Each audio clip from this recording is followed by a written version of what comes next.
Assalamualaikum warahmatullahi wabarakatuh. Alhamdulillah kita ketemu lagi. Kali ini kita akan sedikit mempelajari kelistrikan di mesin bobot ya. Sebelumnya kita sediakan terlebih dahulu alatnya, multitester, bisa dengan test pen bisa, tapi kalau test pen itu kita akan kesulitan menentukan kira-kira tegangannya nanti berapa. Soalnya kalau mesin bobot yang 3 fase itu harus ada 220 kemudian 380 nya ya. Kita cek ini, dipindah ke 1 ohm ini ke sini dulu, kemudian dicek kalau misalnya berfungsi apa enggak ya. Kalau misalnya kita bahasanya digaduk, itu disambung seperti ini. Kalau disambung dia ada gerakan, berarti dia masih berfungsi. Kemudian untuk menolkan itu di sini diputer-puter, jadi jarumnya kalau sudah bergerak seperti ini, nah ini dipastikan di titik 0, kalau kurang ya ini diputer-puter. Oke. Kemudian untuk mengukur AC dipastikan posisi knopnya ini ada di AC. Ini dia mampu mengukur sampai 750. Karena mesin bobot itu kan ada yang 2 pas, ada yang 3 pas. Kalau 3 pas itu harus ada 380 nya. Oke, lanjut. Mungkin pembahasan saya ini mungkin kurang sempurna dan bisa dikoreksi kalau ada kesalahan, karena sebenarnya saya nggak ahli di kelistrikan, tapi sekedar tahu aja. Ini listrik masuknya dari sini, dari ini. Listrik masuk dari sini, dari PLN, kemudian dia masuk terus ke atas terus sampai dia masuk ke stop kontak yang ini ya. Stop kontak yang ini on off dari mesin ini. Kalau kita buka nanti kan jadinya seperti ini on off nya. Ini sudah nggak berfungsi. Jadi ini posisi on terus, kita nyalakannya tergantung dari panel kontrol sana. Oke. Fungsinya ini adalah untuk memutus ataupun menyambung arus ke semuanya ini ya. Karena utamanya itu masuk ke sini, kemudian dia disebar. Lanjut. Kemudian yang perlu kita perhatikan itu adalah ini step down ini atau trafo step down. Ini dipastikan tidak bermasalah agar nanti sistem sirkuit yang ada di sini ini berjalan normal. Kalau kita perhatikan ini dia 1 2 3 80 volt, 34 24, kemudian 56 pin yang 56 ini dia 24 volt. Jadi 34-nya sama 56, keluarannya dia 24 volt. Kemudian untuk arus masuknya ini dari jala-jala listrik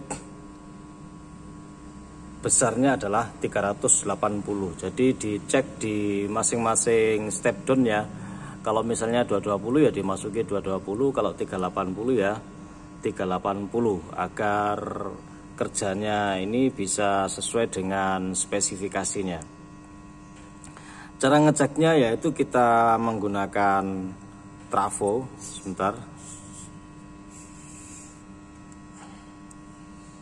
saya sesuaikan terlebih dahulu ininya, kameranya. Oke, mungkin ini sudah terlihat ya. Jadi trafonya tadi multitesternya ini kita pastikan di AC. Kemudian kita pastikan di AC, kemudian dia batas maksimumnya yang kita pilih ya. Agar nanti kalau misalnya kita keliru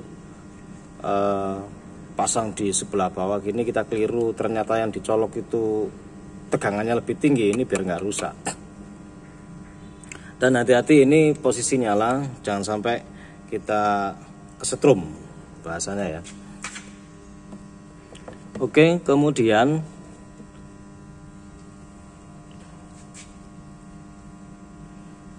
kita colokin di sini seperti ini. Terlihat apa enggak ini di kamera? Kurang terlihat.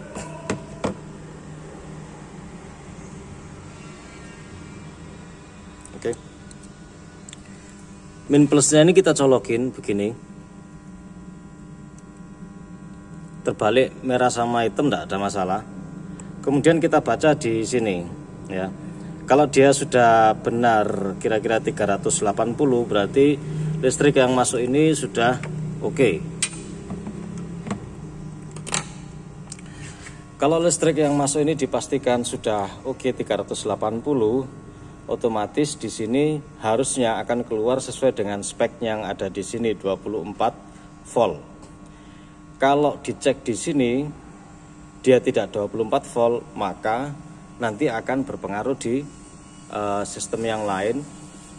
Ini mending saya pegang aja sebentar kameranya, tripodnya.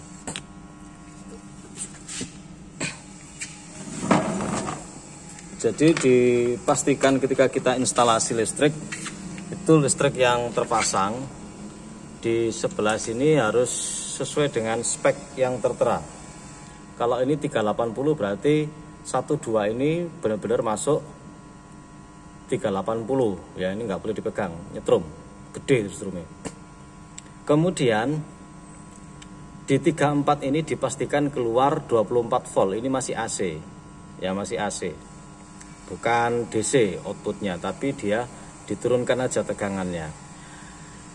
Keluaran dari 24 volt ini nanti dia akan mengoperasikan kontaktor yang ada di sini. Karena kontaktor ini punya saya ini 24 volt AC. Sehingga dipastikan ini kabel merah ini sama kabel hitam yang di sebelah dalam sana. Sebentar.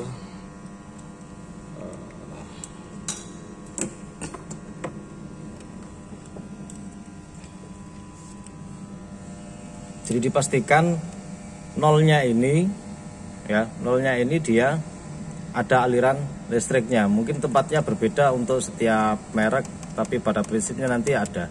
Untuk lebih jauh harus dibahas tentang kontaktor ini ya. Jadi dipastikan listrik yang masuk itu 24 volt sesuai dengan spek dari kerja kontaktor itu sendiri. Karena ada DC 12, tapi prinsip kerjanya sama. Ketika dia dialiri arus listrik masuk, maka gaya magnet di sini terjadi, sehingga ini nanti akan tertarik masuk ke sana. Sama dengan yang ini kan sudah kepencet ini ya. Ini bukan karena dipencet, tapi karena ada listrik yang masuk. Karena ada listrik yang masuk, simbol-simbolnya kalau di sini ini sama ini belakang itu. Belakang ini sama ini. Kalau nggak salah sih, kalau salah ya mohon dibetulkan. Oke. Kalau listrik sini masuk, otomatis dia berfungsi magnet yang ada di dalam sini, sehingga dia akan menyambungkan bagian atas sama bagian bawah ya, akan disambung sehingga aliran listrik ini akan jalan ke kabel yang selanjutnya. Oke, seperti ini mungkin. Kita ulangi lagi. Ketika kontaktor ini bekerja, ini ada arus. Ini ada arus, simbolnya mungkin berbeda. UVW12 ini ada arus RST ya. Ada arusnya RST. Ini masih dari sirkuit dari jala-jala listrik. Terus kemudian yang ke bawah ini, yang ke bawah di situ ada tulisannya U22, V22, W22. Bisa sama bisa enggak, tapi yang jelas nanti itu dia akan keluar ke sini arusnya kalau ini ditekan. Ya, kalau ini ditekan akan keluar, kemudian ini masuk ke dinamo. Jadi 3 ini RST yang ini akan masuk dinamo, pemutusnya dia menggunakan kontaktor. Prinsip kerja kontaktor ini dia berdasarkan tegangan yang diberikan, yaitu 24 volt keluaran dari 3456 itu. Oke. dua kontaktor ini diputar, dua kontaktor ini digunakan untuk memutar spindle CW dan CCW. Putar baliknya di dua ini. Caranya yaitu dengan ini RST yang ini dibalik. Jadi misalnya ini RST itu dibalik menjadi RTS, mungkin seperti itu, dibalik-balik. Nah RST itu gimana? Wah aku enggak sepiro paham. Tapi yang jelas itu 3 ini itu harus ada 220, ada 380 nya sesuai dengan spek mesin. Dan umum di Indonesia itu ya seperti itu. Ya. Jadi ini mungkin arah spindle ke arah kanan, arah spindle ke arah kiri, atau sebaliknya kita bisa ngecek. Kalau tatanan ini normal, ya susunan ini normal, maka salah satunya dia akan terpencet seperti ini. Kalau misalnya ini nggak terpencet, dia nggak ada listrik yang masuk ke sini, dicek di pengaman mesin bobot yang ada. Ya, pengaman mesin bobot yang ada dicek, yaitu di spindle. Mungkin di mesin yang lain juga akan berbeda, tapi untuk mesin ini ada pengaman di spindle ini. Ada 2 kabel ini.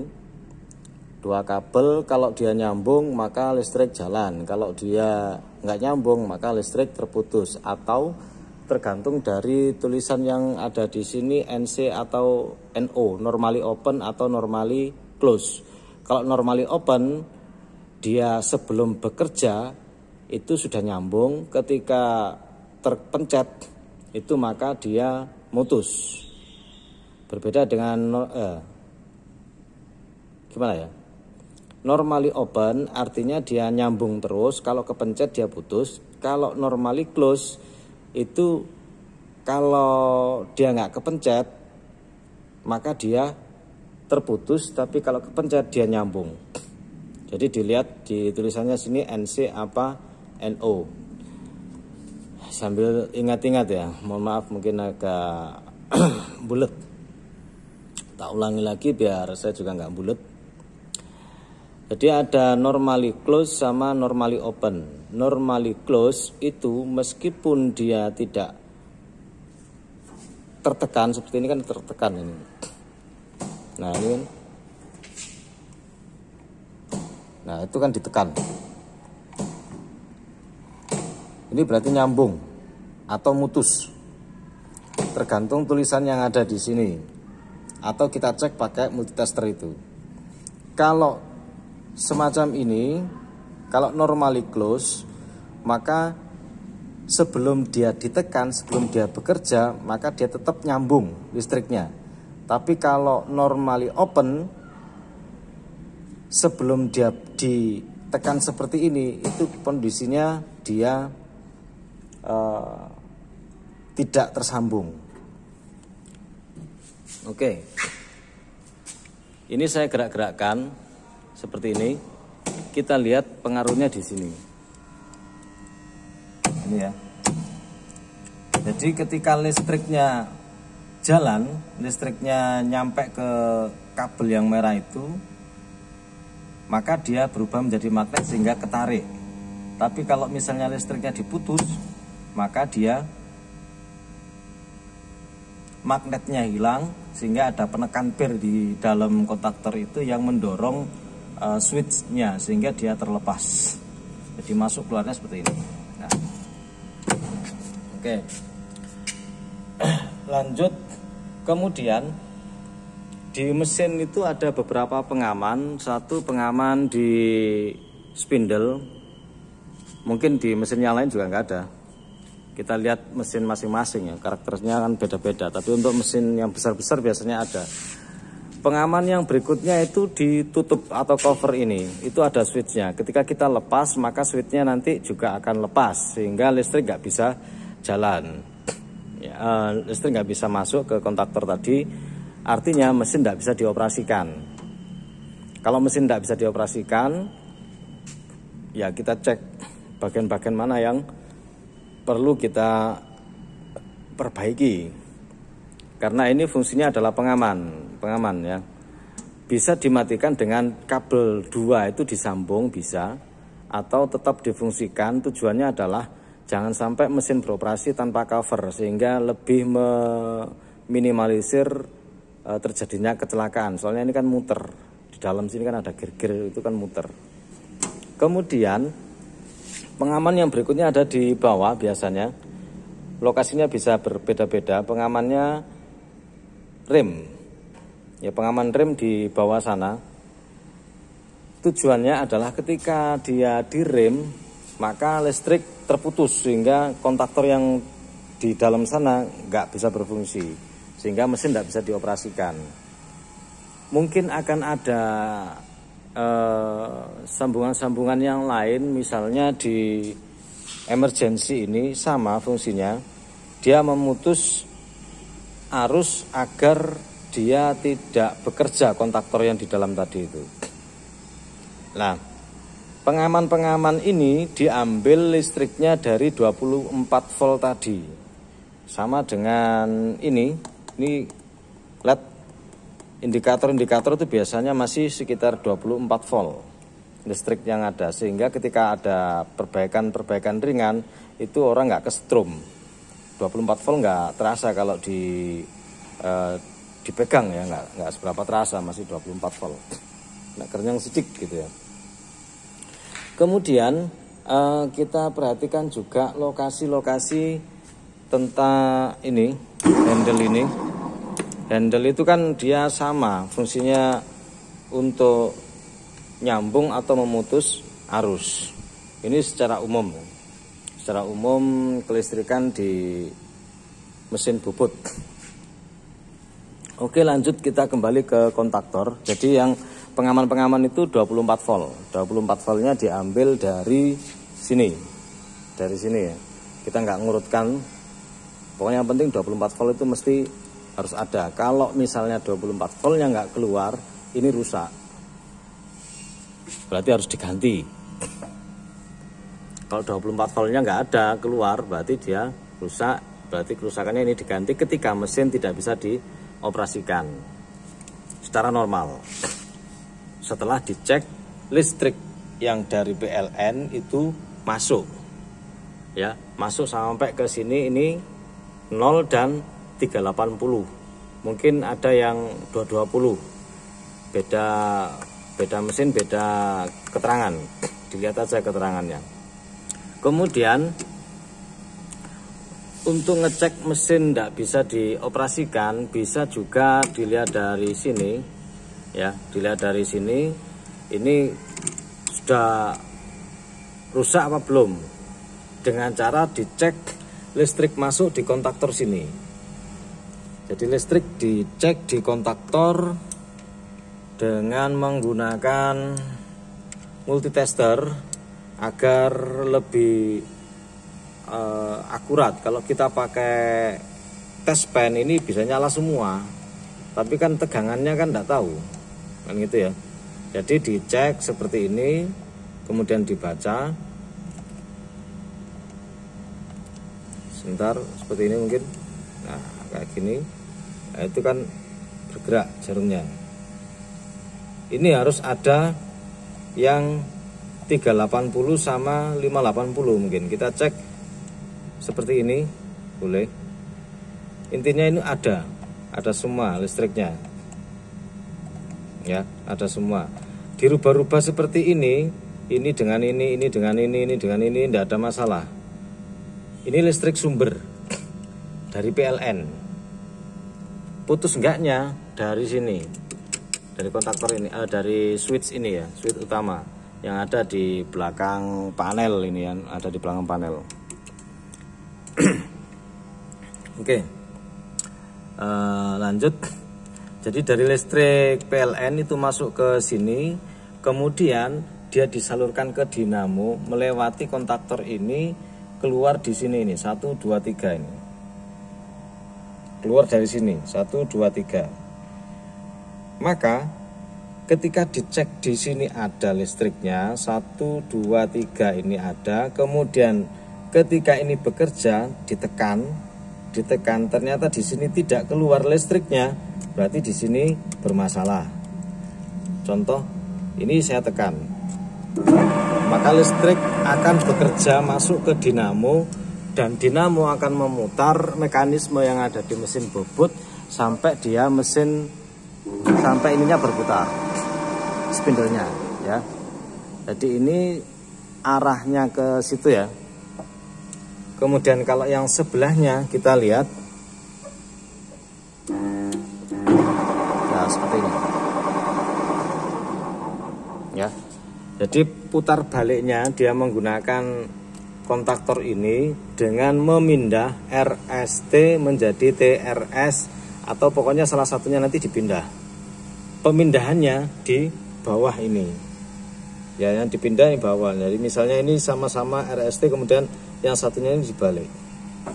Makanya itu kalau kita perhatikan UVW ini WVU ya kan. Jadi ini WVU, ini UVW. Jadi RST nya dibalik di sini, ini masuk ke dinamo. Ini masuk ke dinamo. Mungkin ada konstruksi yang berbeda, ini konstruksi lama ini. Ada yang memakai beberapa kontaktor KM123, KM3456 atau berapa, tapi tetap nanti ada salah satu yang tertekan seperti ini. Itu menandakan listrik dari ini trafo step down-nya itu masuk dan bekerja di sini. Itu mesti ada satu yang tekan. Kalau misalnya pengamannya sudah nyambung semua, pengamannya ya, pengaman yang tadi di spindle, di rem dan lainnya nggak ada masalah. Kalau nyambung ke sini semua, kalau nyambung semua berarti nanti ini pasti akan bekerja, nekan seperti ini. Sehingga ketika handle dinaik turunkan, ini maka jelek dia masuk, jelek dia masuk gentian, searah dengan CW dan CCW. Nah, untuk memastikan misalnya yang bermasalah itu adalah dinamo, maka dicek di sini, dicek di strom yang masuk ke dinamo ini. Apakah ada strom yang masuk ke dinamo atau tidak?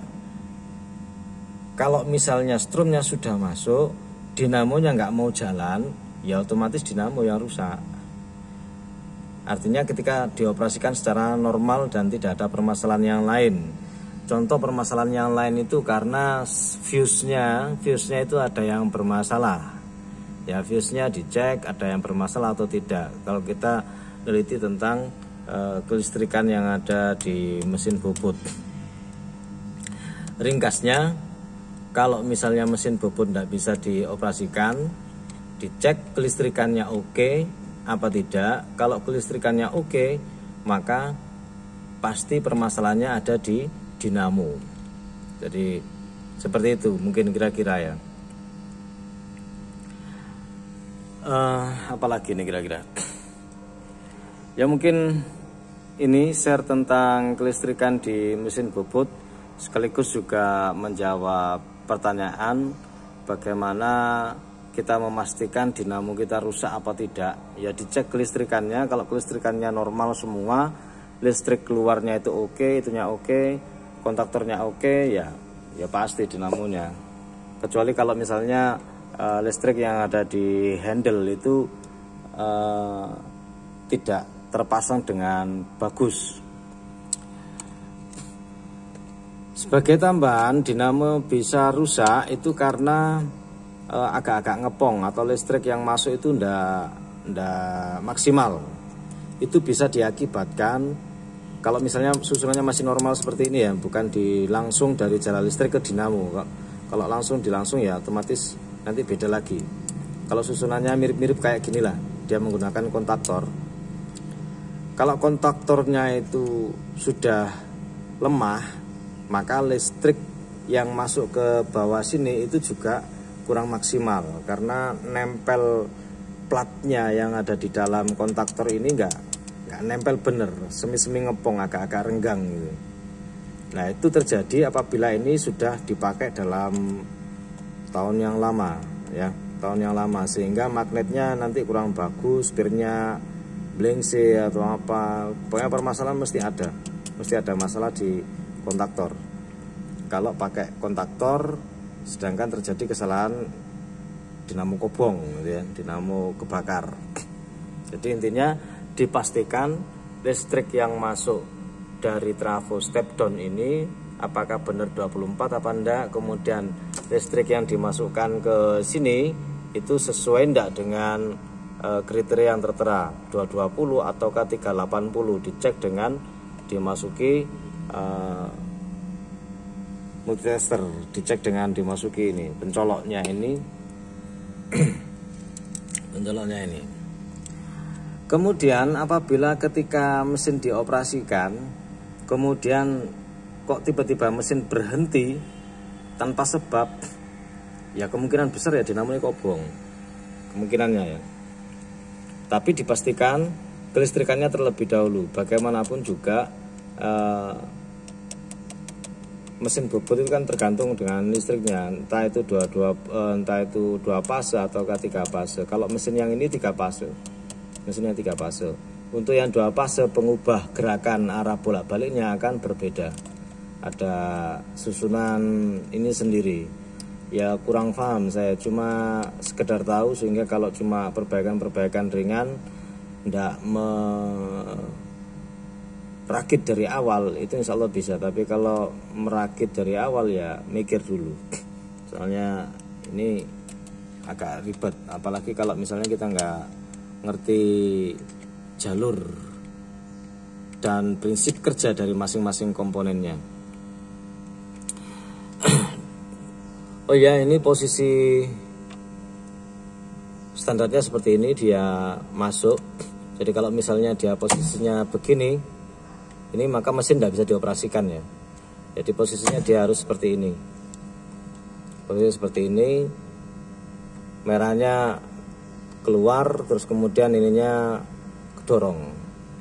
Jadi dicek bagian per bagian, strumnya masuknya bener apa enggak, ada apa enggak strumnya sampai ke kontaktor sini, adakah yang aneh atau yang lain-lain, sehingga kita bisa memastikan kerusakannya itu nanti berada di sebelah mana, sehingga perbaikannya bisa langsung kita lakukan.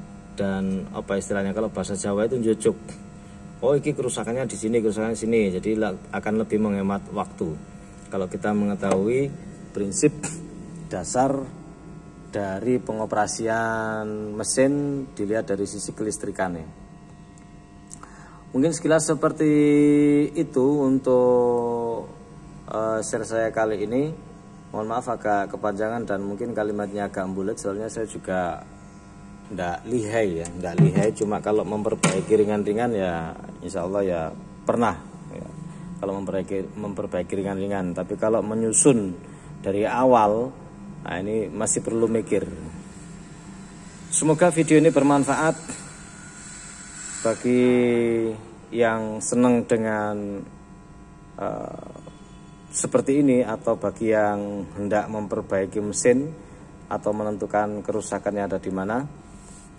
Ya kalau yang sudah expert ya mohon dibimbing, barangkali ada yang nggak pas silakan di kolom komentar, dikomentari atau dibetulkan. Semoga kita senantiasa dalam keberkahan, kesehatan. Assalamualaikum warahmatullahi wabarakatuh.